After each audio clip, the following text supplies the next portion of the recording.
భూమి వణికెను. మరి ఎక్కడ చూస్తాం మనము అంటే, ఈ 10 ఆజ్ఞలు మోషేకు ఇచ్చినప్పుడు ఆ సీనాయి పర్వతం పైన మరి ఆ దృశ్యాన్ని మనం చూస్తాం. ఎక్కడ? ఆ సీనాయి పర్వతం పైన. మళ్ళీ ఈ కల్వరి కొండపైన ఆ కపాలం అనబడు ఆ స్థలము ఎప్పుడైతే క్రీస్తు మరణించాడో, ఎప్పుడైతే కళ్ళు మూసాడో, ఎప్పుడైతే తన ప్రాణమును దేవునికి అప్పగించుకున్నాడో, అప్పుడు ఏం జరిగిందండి? భూమి కనిపించింది. దేవాలయపు తెర 2గా చిరిగిపోయింది. దీని అర్థం ఏంటి అంటే, దేవుడు ధర్మశాస్త్రమును ఇచ్చినప్పుడు భూమి వణికెను, భూమి వణికెను. తిరిగి యేసుక్రీస్తు తన ప్రాణమును పెట్టినప్పుడు భూమి కనిపించను, భూమి వణికెను.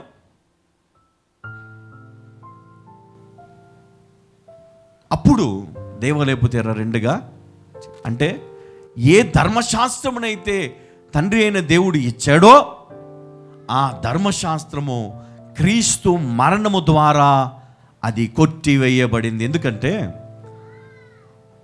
ఇక్కడ మనం చూస్తూ ఉంటాం ఏంటంటే, దేవుడు మోషేకు మరి ధర్మశాస్త్రమును ఇచ్చినప్పుడు మరి ఇక్కడ ఎలాంటి పరిస్థితులు ఉన్నాయంటే, దేవాలయంలో ప్రధాన యాజకులు ఉంటారు. వీళ్ళకు మట్టుకే అతి పరిశుద్ధ స్థలానికి వెళ్ళడానికి అవకాశం ఉంది, పర్మిషన్ ఉంది. అది ఎప్పుడు అంటే సంవత్సరానికి ఒక్కసారే వీళ్ళు లోపలికి వెళ్ళాలి, వెళ్ళి మరి అక్కడ పనులన్నీ కూడా ముగించుకొని వారు బయటికి రావాలి. ఇంకా ఎవరు పోవడానికి లేదు. స్త్రీలు కానీ పురుషులు కానీ వీరికి వేరు గదులు, అక్కడ వాళ్ళ స్థానం వేరే దగ్గర. మరి అప్పటి వరకు లేని కృపను దేవుడు క్రీస్తు మరణము ద్వారా ఆ మధ్య తెరను తీసివేశాడు. అప్పటిదాకా ఎవరు వెళ్ళాలండి లోపలికి? మీకు లేదు పర్మిషన్ కదా, యాజకులకు లేదు. మరి ఎవరికి ఉంది? ప్రధాన యాజకుడు కదా, ప్రధాన యాజకునికి మట్టుకే ఆ కృప దేవుడు ఇచ్చాడు. ఎందుకంటే అప్పుడు ఇచ్చినటువంటి ధర్మశాస్త్ర ప్రకారము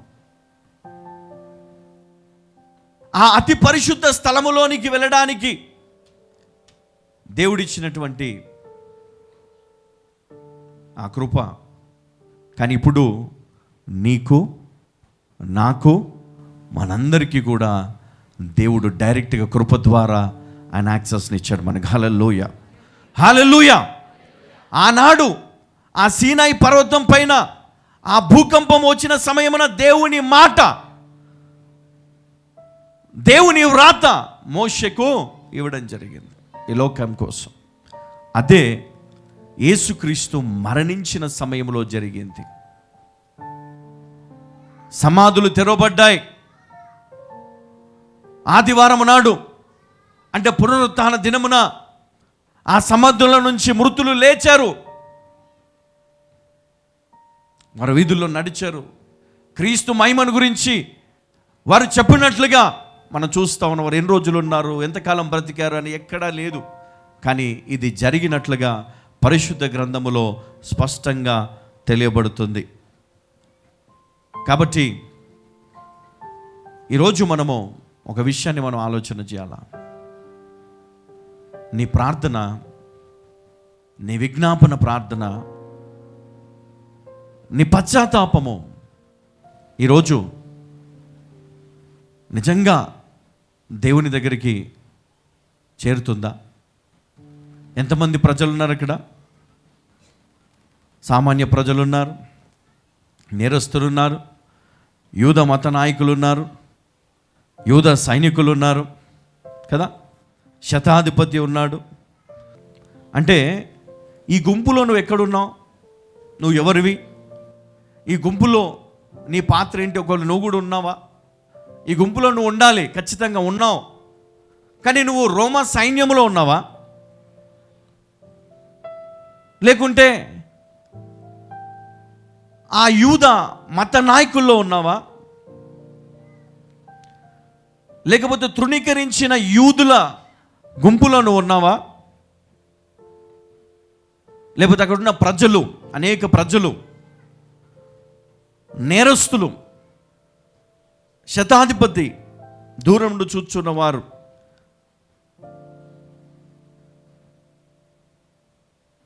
మరి ఈ గుంపులో నువ్వు ఎక్కడున్నావు? నీ పాత్ర ఏంటి?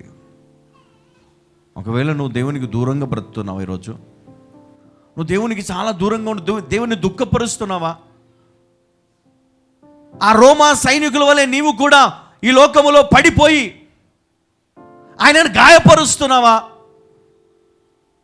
ఎంత చెప్పినా, ఎవరు చెప్పినా వినకుండా కదా, తాగుతూ తిరుగుతూ, గుడి లేదు, దేవుని భయం లేదు, భక్తి లేదు, వాక్యం లేదు, విశ్వాసం లేదు, నాకెందుకు, నాకొకరు చెప్తే నేను వినాలా, నాకు తెలియదా అనే వైఖరి కొంతమందిలో ఉంటుంది. నాకు చెప్పాలా మీరు, నాకు తెలియదా అని కొంతమంది అంటారు కదా. కొంతమంది పెద్దలు చెప్తా ఉంటే వాళ్ళకి అర్థం కాదు, కొంతమంది భార్యలు చెప్తే అర్థం కాదు, కొంతమంది తల్లులు చెప్తే అర్థం కాదు, అన్నలు చెప్తే అర్థం కాదు.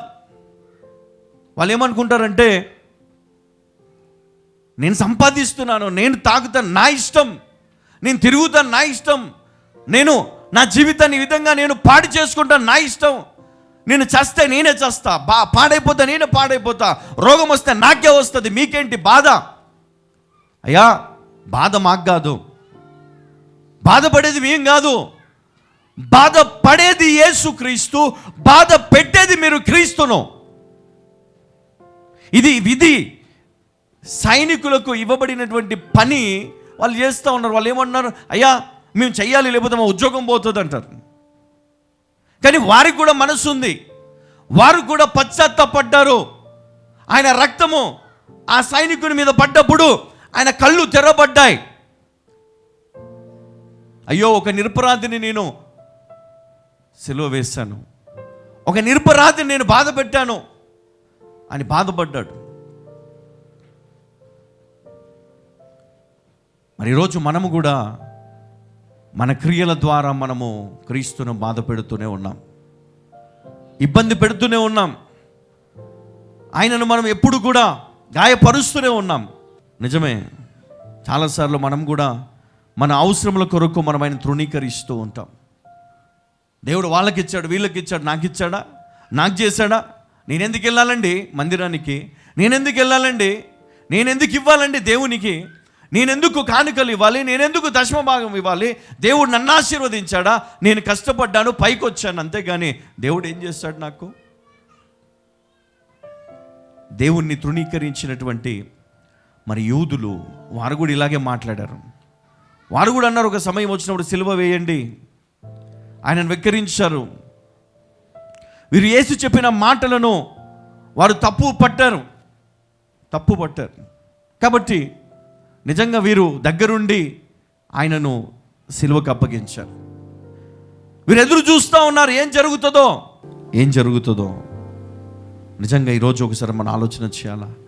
ఆ ఇద్దరు దొంగల్లో మరి ఒక దొంగ మరి హేళన చేసినప్పటికీ, ఇద్దరు కలిసి హేళన చేసినప్పటికీ సత్యము అతని కళ్ళు తెరిచినప్పుడు అతడు మాట్లాడి ఏమన్నాడు తెలుసా? అయ్యా, నీవు నన్ను నీ రాజ్యం వచ్చినప్పుడు జ్ఞాపకం చేసుకో అన్నాడు. నేడు నీవు నాతో కూడా పరదేశంలో ఉండు అని యేసుక్రీస్తు పలికిన మాట ఏంటో తెలుసా? ఆయన మరణంతో పాటు ఇదిగో ఈ దొంగను కూడా ఆయన రక్షించి ఆయన భుజముల మీద ఆయన తీసుకొని వెళ్ళిపోయినాడు. హల్లెలూయా, హల్లెలూయా. ఈరోజు నువ్వు నేను ఇక్కడికి వచ్చి కూర్చున్నాము, క్రీస్తు మరణాన్ని గురించి మనం ఆలోచన చేస్తూ ఉన్నాము, క్రీస్తు కొరకు మనము ఆలోచిస్తూ ఉన్నాము. మనం ఆలోచించేది ఏంటో తెలుసా? దేవా నాకు శక్తి కావాలి, దేవా నాకు అభిషేకము కావాలి, దేవా నాకు స్వస్థత కావాలి, నాకు చూపు కావాలి, నాకు వినికిడి కావాలి, ప్రభా నాలో ఉన్నటువంటి రోగం పోవాలి, క్యాన్సర్ పోవాలి, హెచ్ఐవి పోవాలి, నాలో ఉన్న బాధలన్నీ పోవాలా. నువ్వు స్వస్థపరిచావు కదా, నన్ను స్వస్థపరచు ప్రభా, నువ్వు స్వస్థపరిచావు అందరినీ కూడా, నన్ను కూడా స్వస్థపరచు, నీవు తిన్న దెబ్బల చేత నాకు స్వస్థత కలుగును గాక అని ప్రవచించుకుంటున్నాము, ప్రార్థిస్తున్నాము, వాక్యాలు వింటున్నాము, విడుదల కూడా పొందుతున్నాము, సాక్ష్యాలు చెబుతున్నాము. చేయగలుగుతా ఉన్నాము. కానీ ఆయన మరణాన్ని గురించి మనం విన్నప్పుడు ఆయన మరణం ఏమి చేసింది అంటే నిన్ను నీకు తండ్రికి మధ్యలో ఉన్న ఆ తెరను తీసివేయగలిగింది. హల్లెలూయా, విక్టరీ, హల్లెలూయా. విజయము దేవుడు నీకు ఇచ్చాడు. అవును, ఒకప్పుడు లేని విజయము, ఒకప్పుడు నీకు లేని మోక్షము, ఒకప్పుడు నీకు లేని ధన్యత యేసుక్రీస్తు మరణము ద్వారా మనకు లభించింది. హల్లెలూయా. ఆయన రక్తముతో నీవు కడగబడ్డావు గనక నీకు ఆ పిలుపున్నది ఈరోజు. అందుకే ఈరోజు ఎంతోమంది బైబిల్ పట్టుకొని సేవ చేయగలుగుతా ఉన్నారు. ఆనాడు చేయగలిగారా? లేదు. ఇప్పుడు ఏంటి? యేసు నామములో, క్రీస్తు రక్తము ద్వారా నాకు అధికారం ఉంది. నేను వెళ్తాను, బోధిస్తాను, ప్రకటిస్తాను. నిజమే, ఈరోజు నీకు ఆ ధన్యత ఉంది. దాన్ని గ్రహించట్లేదంట నరులు. ఈరోజు మనందరికీ ధన్యత ఉంది. మనం ప్రార్థన చేస్తే తండ్రి వింటున్నాడు. క్రీస్తు నామములో, అయ్యా యేసయ్య నామములో నేను ప్రార్థిస్తున్నాను తండ్రి, నా మనవి ఆలకించు. ప్రభువా నన్ను క్షమించు, నేను పాపిని. అయ్యా నన్ను స్వస్థపరచు. యేసు నామములో ప్రార్థిస్తున్నాను తండ్రి అంటే ఆ తండ్రి అయిన దేవుడు యేసు క్రీస్తు నామములో నిన్ను స్వస్థపరుస్తున్నాడు. అదే మనకిచ్చిన ధన్యత, అదే మనకిచ్చినటువంటి కృప. యేసును నీకు ఇవ్వడము ద్వారా నువ్వు పొందినటువంటి దీవెన అది చిన్నది కాదు, గొప్పది. ఎంతమంది ఉన్నాం ఇక్కడ. మనం ఏం చేయాలి? యేసు నామములో ప్రార్థించాలి. క్రీస్తు యేసు చేసినటువంటి గొప్ప కార్యమును మనం జ్ఞాపకము చేసుకోవాలా. నా కొరకు మరణించాడండి, నా కొరకు ఆయన ప్రాణం పెట్టాడు. ఎస్, నువ్వు బ్రతకాలా, నువ్వు దీవించబడాలా, నువ్వు ఆశీర్వదించబడాలా. తీర్పులో నీవు ఉండకూడదు. ఎందుకో తెలుసా? యేసు నామమున రక్షణ పొందాను, యేసు నామములో పాపాన్ని విడిచిపెట్టాను, యేసు నామములో నేను నీతిమంతుడని చెప్పుకోవడానికి యేసుక్రీస్తు మరణమే మనకిచ్చినటువంటి మార్గము. హల్లెలూయా. లేకపోతే నువ్వు నీతిమంతుడు ఎట్లవుతావు? నువ్వు నీతిమంతుడికి ఎలా తీర్చబడ్డావు? క్రీస్తు మరణము ద్వారా నువ్వు నీతిమంతునిగా తీర్చబడ్డావు. నీతిమంతుని ప్రార్థన దేవుడు వింటాడు. హల్లెలూయా, హల్లెలూయా. నీతిమంతుల విజ్ఞాపన దేవుడు అంగీకరిస్తాడు. గట్టిగా చప్పట్లు కొడదాం. హల్లెలూయా.